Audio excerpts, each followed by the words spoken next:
Salut madame, comment vous allez? Salut, ça va. Et les activités cool? Oui, ça va. Je suis actuellement à l'université Cheikh Anta Diop de Dakar, plus précisément au Bois Sacré. Je vois qu'actuellement vous êtes en train de faire des révisions et je vois que le communiqué qui a été sorti la fois dernière parlant qu'on va ouvrir le campus pédagogique de l'université Cheikh Anta Diop de Dakar sans le campus social. Qu'est-ce que vous pouvez dire à ce qui concerne cette situation? Voilà. Je disais que l'université a traversé des moments vraiment difficiles il y a de cela 6 mois environ, avec les tensions sociopolitiques et les études, que ce soit les étudiants, que ce soit l'administration. Je pense que tout le monde en souffre, surtout nous les étudiants. Parce que déjà on a fait 6 longs mois sans faire des cours.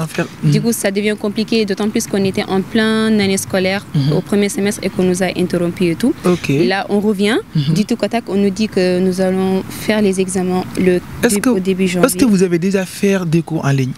Vous avez déjà fait des cours en ligne, j'espère? Non, ce n'était pas plutôt des cours en ligne qu'on nous a proposés, mais plutôt des cours asynchrones. C'est-à-dire, comme d'habitude... On vous envoie des documents via PDF, genre? Voilà, dans notre plateforme. Et à travers la plateforme, on entre, on lit le cours, mais est-ce que juste la lecture des cours va suffire? D'autant plus que depuis bien même avant tout ça, avant tous ces problèmes, ça s'est toujours passé comme ça. Donc on ne peut pas nous parler de cours en ligne. On n'a jamais fait des cours en ligne.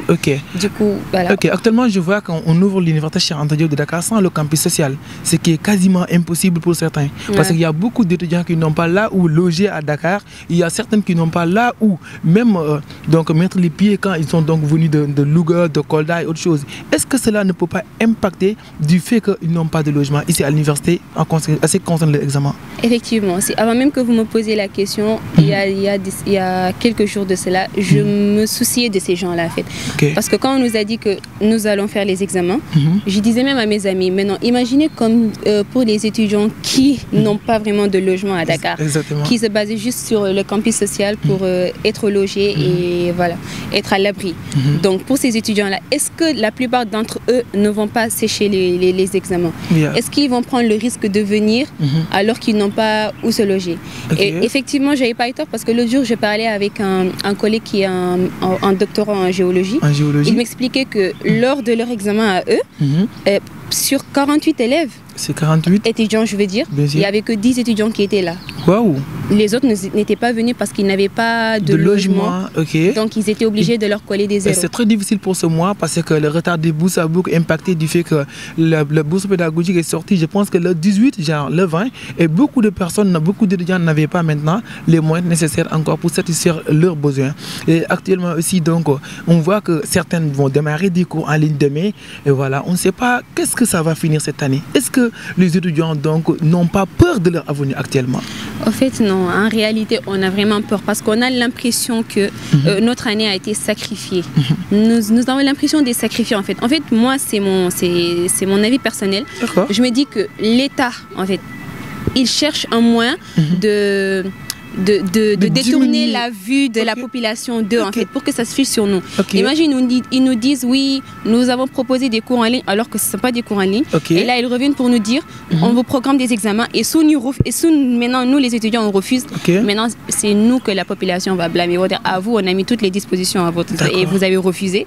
Donc, je pense qu'eux, ils se disent sauver l'année, mais en réalité, c'est de nous sacrifier en fait. Et selon toi, actuellement, pourquoi la plupart donc des lieux ciblés pour les examens ou bien pour les cours en présentiel n'est pas au sein de l'université Cheikh Anta Diop de Dakar? Souvent on parle de Maurice Delafort, des fois je vois des titres comme CICES, je vois encore FASTEF. Et selon toi, pourquoi l'État n'a pas pris l'initiative de faire donc des cours en présentiel au niveau du campus pédagogique des différentes facultés de l'UCAD? Bon, déjà concernant ces décisions, il y en a qui trouvent bien parce qu'il y en a qui disent ah au moins on va sauver l'année et tout. Mais moi je trouve ça insultant en honneur de Cheikh Anta Diop de sécher les cours à l'université Cheikh Anta Diop pour aller les faire ailleurs. Moi je me dis que en fait l'État fait juste ce qui l'arrange en fait, parce qu'ils savent que déjà si vous remarquez de toutes les universités du Sénégal, il n'y a que l'université Cheikh Anta Diop qui est dans cette condition. Parce qu'on sait que c'est le centre. Déjà l'université Cheikh Anta Diop occupe presque le centre de tout Dakar en fait.